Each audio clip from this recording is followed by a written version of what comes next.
Hi, guys. Exciting news for season 4. The Thrive Tribe newsletter is for everyone and it's free.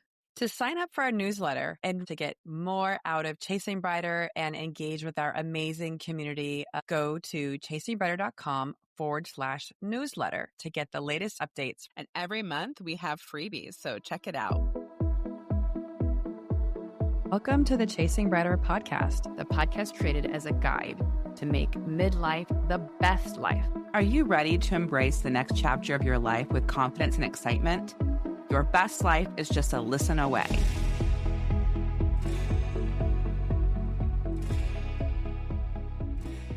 We've all felt it, that quiet guilt that we're not doing enough, being enough, or showing up perfectly. Today, we want to challenge that story and invite you to choose grace over guilt. When we talk about guilt, I think it's important to name how often it sneaks into our everyday lives, especially for women. We carry so many roles: parent, partner, friend, professional, caregiver. Somewhere along the way, we internalize this idea that if we're not constantly doing, we are somehow falling short. And that's where burnout creeps in. Yeah, and burnout doesn't always look like exhaustion on the outside. Sometimes it's quiet. It's that dull sense of resentment, the heaviness that comes from constantly saying to ourselves or saying yes to things. And when our body, our spirit, and our calendar are all screaming, please not right now. Boundaries are the most powerful way that we can rewrite the guilt narrative. And a boundary isn't selfish. It's a form of honesty. And it says, like, I know my limits and I know my value. The reason why I think boundaries is part of the guilt is because you're putting in all these things that you think you should do. We have the episode on the shoulds, right? And it's really about boundaries is a really important part of that. And I think, feeling guilty all the time does start to make you feel kind of burnout or heavy or just tired of feeling crappy about yourself because you feel like you should be doing these things that you're not doing. Exactly. I noticed that when I'm struggling with guilt, it's usually because I'm overextending myself. I want to be everything to everyone. But the truth is, when we overcommit, we end up giving people a version of ourselves that's tired, distracted, or resentful. And that's not love or generosity. Boundaries actually protect our ability to give from a genuine, grounded place. It's weird, to be talking about boundaries in this way, but I think it's a really great topic on guilt because never really thought about it that way. Part of this idea of giving ourselves permission to rest. It's not laziness and it's maintenance. I think about that inner knowing we talk about all the time, sort of like, how do you detect that? And I think that's part of this is, how do I detect guilt? Because there's the guilt that you clearly know and you feel sometimes, but then there's this weighty thing that maybe we kind of call guilt that we don't realize is guilt that we kind of want to talk about too. It's tending to our body and mind so we can show up as our best self. I think the thing is the world and kind of culture, at least American culture, it celebrates the hustle. Yeah. Grace, on the other hand, says you can pause, you can breathe, you're allowed to just be. And when we honor that need, we can create space for joy again. It's like letting sunlight back into a crowded room. And I think this is a really great thing to think about because we do feel even guilty about resting, right? Yeah. Yeah. And even when we know this, the guilt will still whisper, right? That voice that says you should be doing more, you're falling behind. And that's where self-compassion comes in. It's the practice of responding to the guilt with kindness instead of criticism. For example, what's difficult for me with 3 children is I can't go to everything. Then I feel guilt about what I choose to go to. And a few weeks ago, my youngest, Giovanni, had a really busy week for baseball, and Monday was the only night he was going to be off. And so we decided that I would stay home and he would finish all of his homework. And my husband took my 14-year-old to his baseball game. And I was feeling really good about my choice for us to get everything we could get done at home. And then Dominic hit a home run. I think I have seen maybe one of his home runs live in person. Like, I felt so bad. I don't know why, right? Like, guilty. And I was telling myself I should have been there. I could have taken Giovanni to the game. He could have brought his Chromebook. We could have done our homework there, right? All of this stuff. But I responded to it with kindness. And I was like, no, I need this. I need this right now. This is better for Giovanni. This is better for me. This is better for our family. And so I was talking back to it, knowing that I was doing my best. It's okay. I need this. And that's okay. Guilt, I see you. But my values and knowing what's best for myself and my family, I know this was the better choice. So it doesn't mean the guilt went away, right? And so when that voice shows up, we can meet it with a gentle affirmation, something like, I'm doing my best, and that's enough. Or resting doesn't mean I'm weak. It means I'm wise. Or even I'm allowed to take up space, to slow down, to care for myself without apology. And to be honest with you, I don't know if any of my children care. Maybe my youngest, he's always like, who's going to watch me? Who's going to come to my games? But like, I ordered groceries and I ordered him chocolate milk and he came home and I was like, oh, that was so amazing. And he just like shrugs his shoulders and like, oh, you got chocolate milk, So also, I think we're so hard on ourselves, Yeah.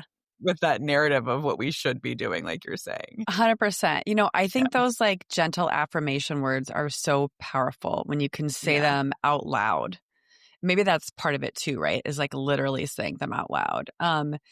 Or, writing them on a sticky note or even in your journal, just as a reminder on your phone. It's easy to forget. Grace is a practice too.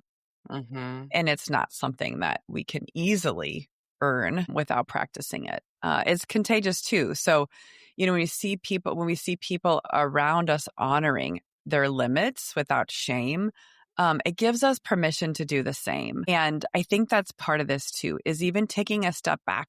I feel like I'm so quick to be hard on myself, even without comparing myself to others, where it's maybe kind of like being aware of how are others kind of coping with these things and dealing with them and using them as that inspiration. Yeah, I love that idea, that grace can ripple outward just like gratitude. When we stop performing perfection and start embracing humanity, we make it safer for others to do that too. So for my youngest, he's 10 years old, for Giovanni, for baseball, like I told you, his best friend's an only child. And so, she is showing up, she's doing all the things, and he's my third. And so I'm like, I'm not going to that. I'm not doing that. I'm not bringing him, you know what I mean? And so by me setting the boundary and not trying to be everything for everyone, right? I think that gives her permission. So I encourage our audience, right? Maybe this week you try something simple. Cancel one thing that's draining you, take a nap without guilt, say no to something that doesn't align with your peace, and just watch. Notice how freeing it feels to choose yourself, not because you've earned rest. You just deserve it because you're here. I love that. It's such an important reminder. Guilt has this sneaky way of kind of attaching itself to us, even to the most well-intentioned things. Saying no, setting boundaries, resting, asking for help. But grace steps in like a soft voice that says, you don't have to prove anything today. You're already enough. And, I think a lot for myself is like, I'm doing the best I can. And I know that's a lot. All of us, we're doing the best we can. And it's not, I feel like even that connotation feels like, well, I kind of did it. Well, it's not. We are doing the best we can. And it is a lot. It's a lot all the time. As we wrap up today's conversation, we just want to remind you that you're allowed to rest. You're allowed to take a break without earning it. You're allowed to take care of yourself without explaining it. Somewhere along the way, many of us learn that worthiness is tied to productivity. But grace tells us a different story. Grace says you're worthy simply because you exist. And sometimes grace sounds like quiet, like putting your phone down and letting yourself do nothing, or taking a walk without multitasking it into a workout. It's the small pauses that bring us back to ourselves, the ones that remind us we're human and not machines. I would say for me, that's something I noticed in September. I put my phone down a lot. October was really, really crazy for me, and I noticed I was on my phone more.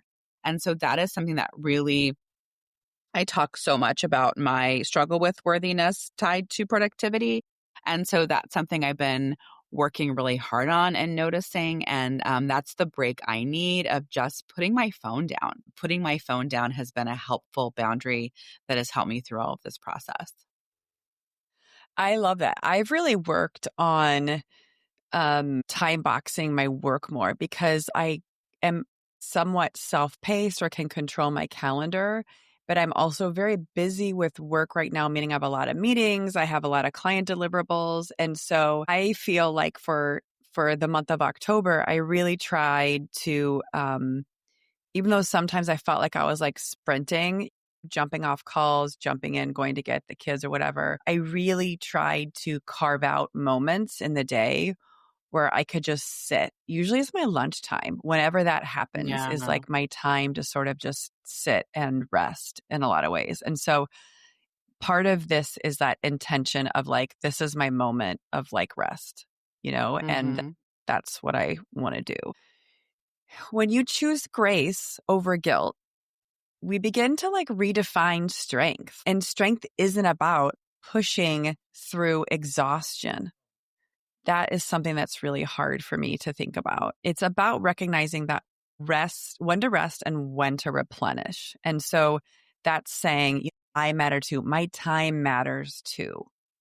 Yeah. I have a really hard time with this too, Jess, because Wes loves being taken to school, like driven to school. It's really comforting for him instead of being on the bus. And I've had to not feel guilty and really work talking to him, having this open dialogue, being like, I can't take you every day. And I don't want to feel bad about that. Don't make me feel bad, And so Mm-hmm. it's really been helpful for me, like setting some expectations with him so that I don't feel guilty about it. And I'm setting this boundary that's like, you're a teenager. You can take the bus. I need my time too, because it's Yeah. hard. There was one day I was like, I drove him back and I'm like crying because I missed saying goodbye to Beckett. Beckett could probably care less. Yeah. Right. And so this is like me putting myself first, that I matter too. So giving And I think, yourself that permission to stop striving for a moment. yeah. But I was going to say too, like, I think a lot of Gen Xers can relate to, um, we were so independent. Like, this is so crazy to me, but you started driving, we could drive to school at 14. Mm-hmm. So when I was 13 and you were 14, Mm-hmm. we were on our own, waking up, getting ready for school, and you drove us to school. And there were times where, or you were probably 15, right? 15, whatever. Anyway. No, I Yeah, was 14. 14. Yeah. So Yeah, that was the we eighth were, grade, right? we didn't even have those expectations of our parents. Like, I think that we are this movement of us needing to be there for our kids all the time and stare at them and go to their practices and watch the things and be the things. We are, I think, very close. We have a good relationship with our parents. We're close to our parents. We have a good dynamic with our family. Us being independent and not being catered to by our parents, it's okay. We're okay. And I think it's Yeah. like it's like we don't want to let, I don't know, I feel like this generation of parenting, we don't want to let our kids feel down. We don't want them to feel sad. We don't want them to feel anything. And like what we've learned from that book we read, I don't know if it was ever a book club. It wasn't ever a book club book, but the book I've talked about a lot by Oprah Winfrey and Dr. Bruce Perry, Mm-hmm. What Happened to You, talks about children building resilience by having discomfort, by having whatever. So when we think about guilt, mom guilt, guilt through parenting, also recognizing that if we're carrying all of the disappointment for our children, they're not going to develop resilience, right? Yeah. Yes. And it's hard for us like letting go of that, you Yeah. know, and putting ourselves first and stepping outside, stepping even away for a moment and just take a Yeah. breath. Yeah. This These are is, not signs of weakness. And I yeah. think that's the hard part. When you're in it, you feel like it's a sign of weakness, but it's Mm-hmm. not. It's really an act of wisdom. Yeah. I think this episode, Kelly and I are giving you permission to let go of some things. Mm-hmm. And we can't be everything to everyone, or we end up being nothing to no one. So let's all just take a deep breath together before we go. Inhale acceptance. Exhale pressure. Inhale grace. Exhale guilt. We don't have to fix everything today. We just have to be here, and that's enough. If you need a gentle reminder, try the affirmation we shared earlier and some other ones we talked about, which is, I'm doing my best and that's enough. Resting doesn't make me lazy. It makes me whole. And I deserve peace. Let those words soften your edges when guilt tries to creep back in. And remember, the people who love you want you well, not worn out. Giving yourself permission to rest isn't taking away from them. It's teaching them what care looks like in action. Exactly. And grace is contagious. And the more we practice it, the more we give others permission to do the same, it keeps flowing. Yeah. So today's journal prompt for this episode, think about the following. Where in your life are you holding on to guilt that no longer serves you? And what would it look like for you to offer yourself grace instead? And hopefully, as you do that, there's this freeing or lightness around that. Yeah. Wherever you're listening from, whether you're driving, walking, folding laundry, or curled up on the couch, we hope you take a small moment today just for you. To rest, to breathe, to remind yourself that you are enough. And thanks for joining us on this month's series, Gratitude and Grace. We're thankful to be walking alongside all of you and going through this journey together, the beautiful, messy, in-progress version of ourselves. If you want to keep this reflection going, visit chasingbrighter.com, sign up for our newsletter, The Thrive Guide, and you can download our gratitude freebie. It's a beautiful way to pair gratitude with grace, celebrating yourself, your growth, and the people who make your world brighter. So until next time, be gentle on yourself, practice grace, release guilt, keep choosing a version of yourself that feels most at peace. We'll see you next week. And remember, rest is part of the journey, not a reward at the end of it. Thanks for listening today. If you loved today's episode, share with a friend. Are you ready to chase brighter days ahead? Subscribe to Chasing Brighter now, and let's embark on this exciting journey together.